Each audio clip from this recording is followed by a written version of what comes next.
Broadcasting from the business capital of the world, this is the Podcast Business News Network. Lead Left, Grow Right. We are back with the man in charge, author, friend, coach, you name it. He does it. Tony Marolt joining us here again from Kansas City, Missouri. Excited to have him here. And it looks like leadleftgrowright.com is the website. Welcome back today. How are you? Hey, I'm doing well, Joe. How about yourself? I'm doing fantastic. Pleasure to have you back here. Excited to talk. Thanks. And of course, as always, we have these conversations once a week and we get to learn a lot from him. And we also want to do a little recap of the law of systems from last week. Would you mind starting off with that? No, actually, it will directly bear on what we're going to talk about today, which is the cost of poor leadership. So, last time, what we were kind of in the advanced chapter, but it's really a chapter that anyone can use. But one of the two things that I want to recap was the law of systems, I call it. And the reason it's a system is because all systems contain four things: people, the process or the steps that are going on in the system, and then the policy or politics. And then after all that's done, if you do it correctly, then and only then do you build the technology. I think the important point here is not so much the math equation. That's about as hard as it gets, but it's a little bit easier when you get to read it in the book. But is that I always speak in terms of system because there are not that many people that can truly live and breathe systems. And if you can't do that, then you don't think of things in an integrated fashion. And then the other concept we talked about, a lot of people will usually talk about problem solving. Do you have problem solving skills? And I make the pitch in that chapter to forget about problem solving and think of it as process solving. Again, a process is composed of many steps, the same thing that we just talked about: people and technology and politics, all those things. So if you approach it from a holistic way, then you're more likely to solve the right problem rather than just putting a Band-Aid over something. So I guess one of the easy examples, I guess, that I've seen are people's decisions around buying cars. So a lot of people will they'll have some idea, they might have done some research, but they'll walk into a dealership and they will negotiate, or if it's one of the dealerships that just gives you a straight, here's our final and best number. And that's what it's all about, is getting the lowest price. And the lowest price is not necessarily the lowest price overall.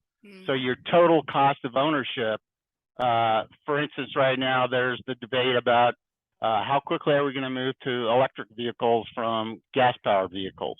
Yeah. So some of the knocks against gas-powered vehicles are, well, they're more complicated. You have a lot more computers and a lot more mechanical parts, whereas on the electric side, you don't have as many things that can go wrong. And that's a valid point to consider. Then you have to look at, if you're looking at electric vehicles, sometimes people will say, well, I'm going to use my car for at least 10 years because today, money's very, very precious, more so than ever with inflation. So they'll say, well, instead of, I'm not going to turn it over after 4 or 5 years. I'm going to try and hold on to this for at least 10 years.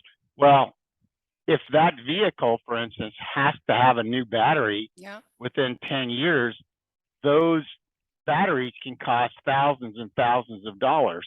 So unless you determine that and figure that in, you're not going to get your true cost of ownership. True. Gasoline versus electric in terms of which is more efficient. So you have to think about, okay, how much is my electric bill going to go up at home versus what's the price of gasoline?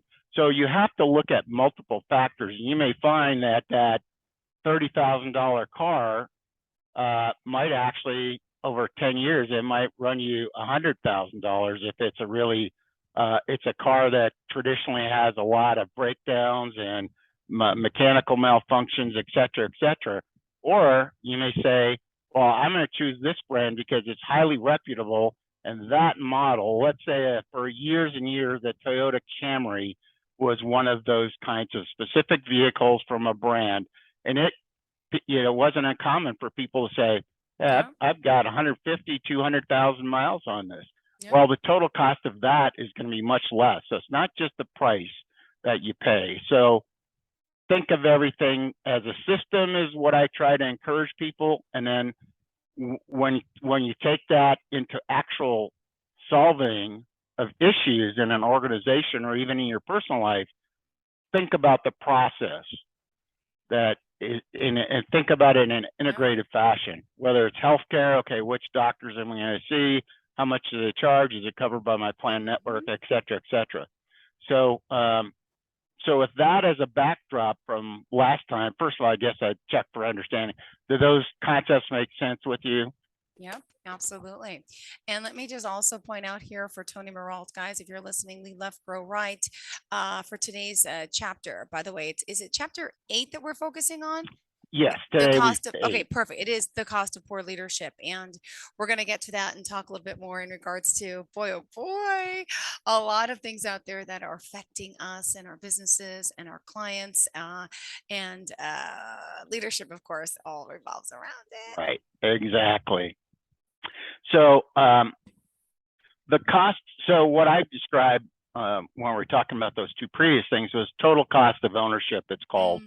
Right. So that's why before any major decision a company makes on whatever they're going to procure or whatever project they're going to do, they have the finance people involved, or they may have to have input from manufacturing or whomever it is. If you're in a nonprofit fundraising team. So this is a takeoff of that into a cost of poor leadership. And a lot of people will say, well, you can't measure poor leadership, Tony. And I would push back against that very, very strongly. And without getting into all of the examples that are in the chapter, I kind of go through and give you case scenarios where if you don't look at how leadership responds at all of the different junctures when you're buying a good or service, then you're not going to know what your true cost is. So for instance, an easy one for most people to grasp is around training. Okay. So people will say, well, if we bring a internal speaker in, that's pretty cheap, right? Because we can just go to John or Mary from Department X and have them come in and they're an expert and we can teach people that. If you've got to go outside and bring an external speaker in, or you're going to send people to conferences, or if you're doing a big computer implementation like I did, you're going to have lots and lots of classes to train people on a new software. So all of those decisions have a cost to it. So it's one thing to say, check the box and say, yep, we did training. And then you say, well, at what cost? Well, it cost us, we had 500 people go through the training and their average salary is X, Y, and Z. That's just a base cost. Anyone could figure that out. But then it's measuring, so what was the outcome? What was the effect of that training? Did people actually learn the material? And were they able to get onto a system or buy a particular good or service in a fashion that's the best for the company overall? And so some of the categories that, and we won't get into all of these, we don't have time today to go into all of them, but there's a couple of tables in there, but probably the most important one for this cost of poor leadership. Well, first, let me back up for a second and make sure that, so I talked the cost of poor leadership, but let me kind of define it. This is Tony's definition. So I haven't seen it anywhere else out there. So it may be, and I just don't know it, but certainly not by that term. I haven't seen it. So cost of poor leadership, it's a set of negative results. So poor or incomplete outcomes delivered when one or more leadership skills are deficient in one or more leaders and which adversely affect teams of people, the decision-making process, legal, brand, or financial risks, or implementation of solutions to the organizational problems. So that all bears on the organization's ability to complete its mission, complete the targets. And so cost of poor leadership, no one ever yells at you if you made great decisions, right? And saved the company a gazillion dollars, or you hired the best 10 people in the state of Colorado, or whatever it might be. But they sure come at you if something goes awry. And we see that in government, you see it in organizations as well. Someone wants to go out there and point the finger at somebody. So I don't advocate that approach where you're just pointing the finger at somebody, but you should do an analysis of what caused that project to fail, or to not get as close as you had hoped it had gone, or as smoothly as you wanted it to implement. Well, cost of poor leadership is my measure of those. And it can be everything from, as I said in the general thing, it could be major decisions. At my former company, we made a decision one time and spent like $2 million on this software development for the creative team, which had hallmarked as all your gift design, your greeting card design, all those kinds of things. But the artist just rebelled against the system and said, we're not going to use it. So what did we do? We wasted $2 million worth of programming time. And we could have been doing something else. Yeah. And who is at fault for that? Could be a lot of people, but you have to be able to assess it and say, for instance, was one of the things that we did wrong was we didn't involve the people that were going to use the system enough, or did we not explain it well to them? Or did we think that we're the information technology people and we knew what's best for them? So there's a lot of different things. And the goal is not to fault find, but is to just say, okay, this is an example where we had a failure. That was a major failure when you're talking millions of dollars. It could be a minor decision where you made a decision about your team as a manager and said, okay, here's what we're going to do. I'm going to have a meeting every morning at 8 o'clock, and we're going to call everybody together. And it was right when the cafeteria was open for breakfast. Okay, well, that might have been a minor decision, but it sets everybody's day back if no one shows up to the meeting. Totally. So those are the kinds of things, major, minor decisions, someone not having or taking accountability for something. That's quite often what happens, and that's why you get that, oh, it's not me, it must be you, and the big finger comes out. And you know what, a common saying that I used to hear is, if you're pointing at somebody with your thumb up, just remember there's always three fingers pointing back at you. So it's fine to point out another person, but just remember some of that fault is probably yours as well. So, and let me just tick off a few other ones. Intellectual hidden costs. So intellectual, we have lots and lots of ideas that people bring forth in our organization, but if you're not willing to hear them, or you put them off in the past, and say, hey, Jill had a really good idea about this. That was 10 years ago, and now we would be in a much better financial situation if we'd listened to Jill. Well, has Jill done anything for us lately? Well, no, because you stomped on her 10 years ago. Sure. And so she's not really felt that welcomed about bringing her ideas that she's valued. So intellectual waste is huge within corporations. We hire all these people. We go through these extensive hiring practices and, interview people with their peers that they're going to join a group, or we get a professional recruiter, and we spend all this money up front, and then we waste that talent. Another thing that I've seen is most often when we're in that practice of hiring people, Most often we're doing it to plug a hole, fill a gap. Okay, we need a finance person for this, or we need a computer programmer with this set of skills. And that's all well and fine, but to me, that's the absolute base level. We don't think about what's that person's potential for the future. What are all the talents that they might have, and think through what could that look like further down the road. Because if you start doing that up front, you can have those discussions with individuals, even when you're in the process of hiring them, and get a feel for what kind of career path they might want to go on, hidden talents that you may not know they have. Oh, well, it didn't say you had a minor in Spanish, and we have a lot of subsidiaries in South America. Well, if you don't bother fleshing those kinds of things out, you don't understand intellectually this gift that you have in that individual for the long term. So, those are some of the different things. Not developing people, just a talent loss. What happens when the star of the company leaves? Everything's in disarray. And then you have to ask yourself the question. Usually the first question is, okay, who are we going to get to replace him or her? Mm-hmm. But the question you also ought to be asking yourself is, why did we lose them? Yep. Is it something that we could have done? And sometimes you can't.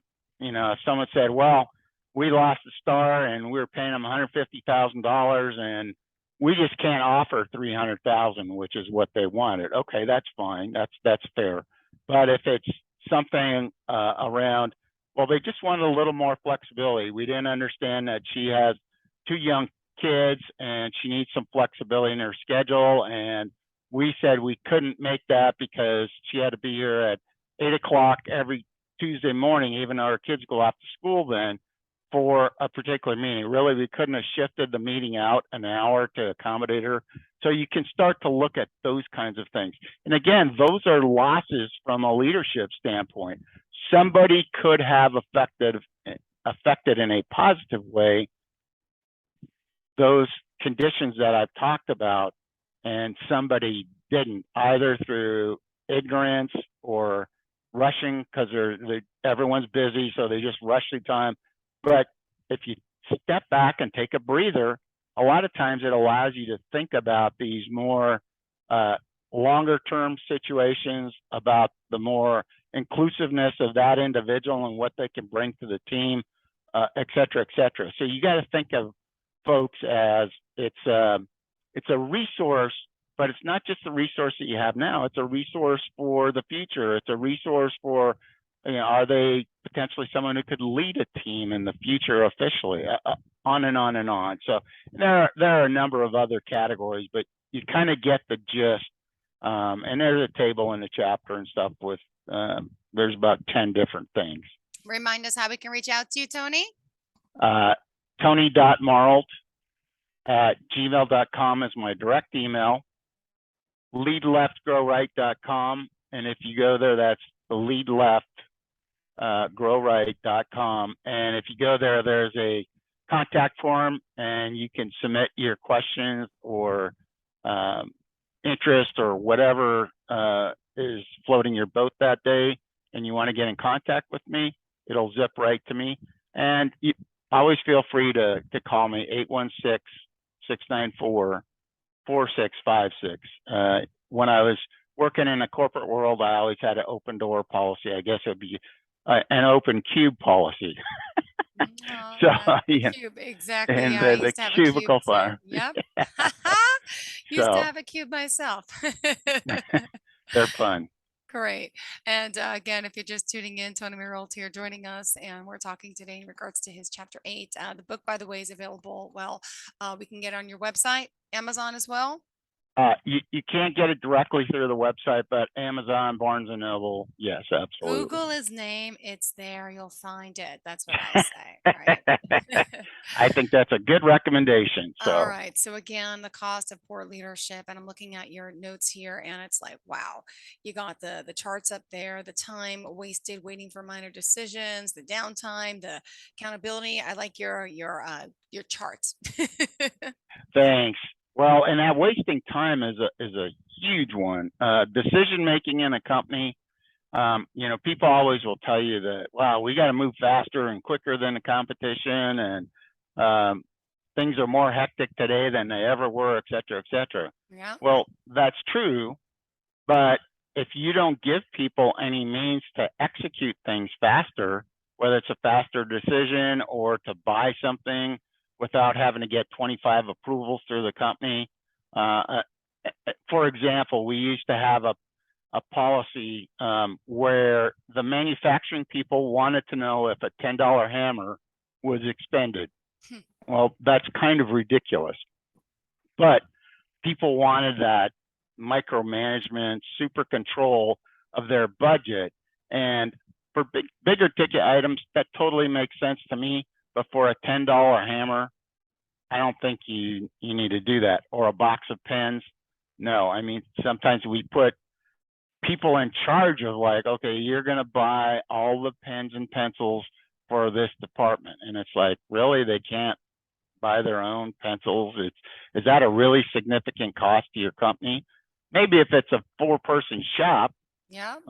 then that might be true, but it just doesn't make sense on so many levels. But people think that by having this control, and again, going back to one of my earlier most powerful statements is, in order to gain control, you have to give it up. Well, in these cases, people aren't giving up control. But not only are they not giving up control, but they're tightening it to such a degree that it just jams everybody up in the process. Well, we can't get that box of pencils because I'm waiting for the manager to approve it. Well, where's the manager? Well, the manager just took vacation this week. So you're saying I can't order a box of pencils until next week? Yep, that's what I'm saying. Exactly. And all of those kinds of things just slow corporations down. Same thing around making decisions. In a lot of companies, like my former company, there was a lot of management by committee. So you could get something approved. You could say, hey, boss, here's what I'm planning to do. And here, I've done all of the financials behind it. I've really looked at everything from a total cost perspective.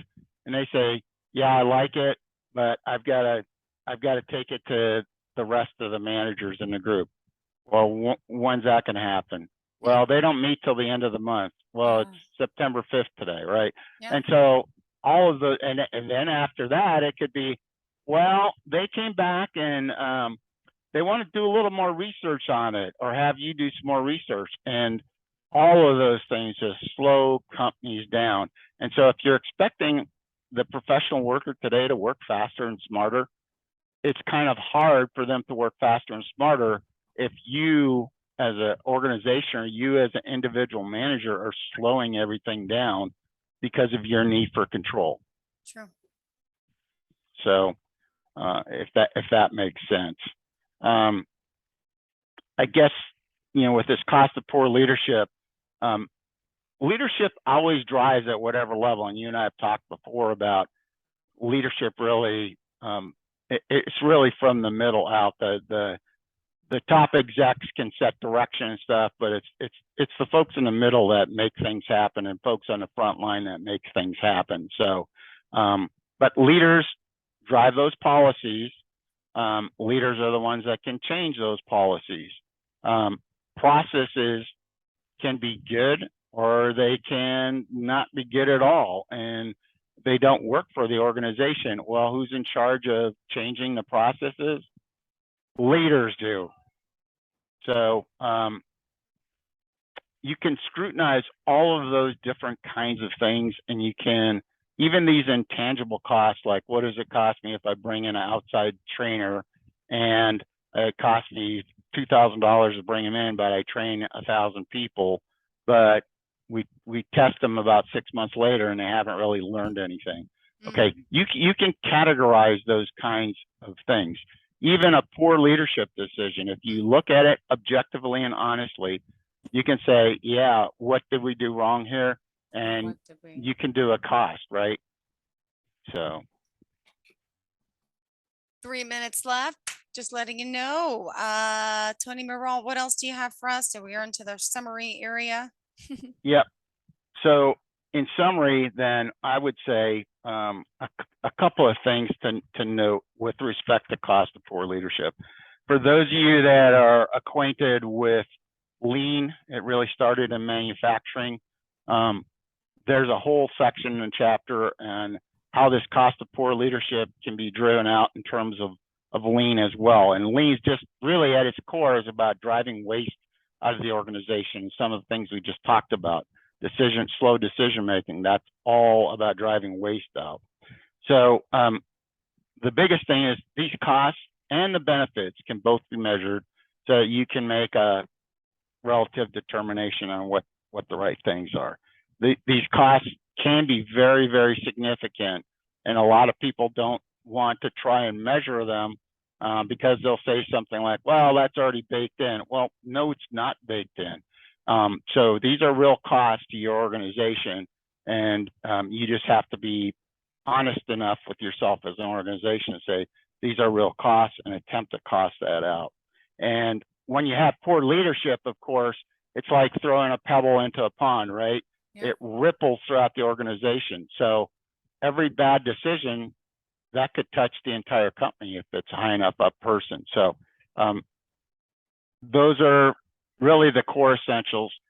Think in terms of process, think in terms of systems. And while you're doing that, you will then be able to drive out the costs of poor leadership in all their various forms. And if you want to know more, just grab a copy of the book and read through chapter 8, and you'll get a much better sense of that. Perfect. Thank you so much for joining us, for being here. Lead Left, Grow Right. Tony Marolt, pleasure having you. Thanks, Jill. We'll be in touch again next week. Thank you. Yes, we will. Thanks. Bye-bye. Bye-bye. Are you looking for even more of the podcasts and hosts that you love? The Podcast Business News Network is proud to announce that you now have even more ways to listen live. Check out the MyTuner Radio, online radio box, and Simple Radio apps on iOS and Android, or find us online. Search for Business News Network on mytuner-radio.com, or search Podcast Business News Network on streama.com and onlineradiobox.com/US. Take your podcast on the go and don't miss a minute of the action.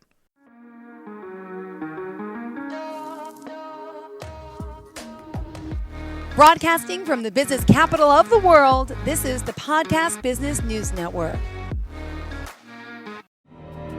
For nearly 2,000 severely injured veterans, everyday life has become filled with barriers. Day-to-day simple tasks can become pretty daunting. I have to carry my chair up 2 flights of steps or have somebody do it for me. What scares me the most is just the falling. When I'm struggling with my house, I think, to have that one great barrier just knocked down, it's crucial. Home for Our Troops is a wonderful nonprofit that builds a mortgage-free, fully adaptive, handicap-accessible house. And there's no catch. It'll be our very first home that we've ever owned. This is a game changer. This is where your life begins again. We need you to join us in completing this important mission. Please visit hfotusa.org and help build homes and rebuild lives. Because of you, everything's going to be okay.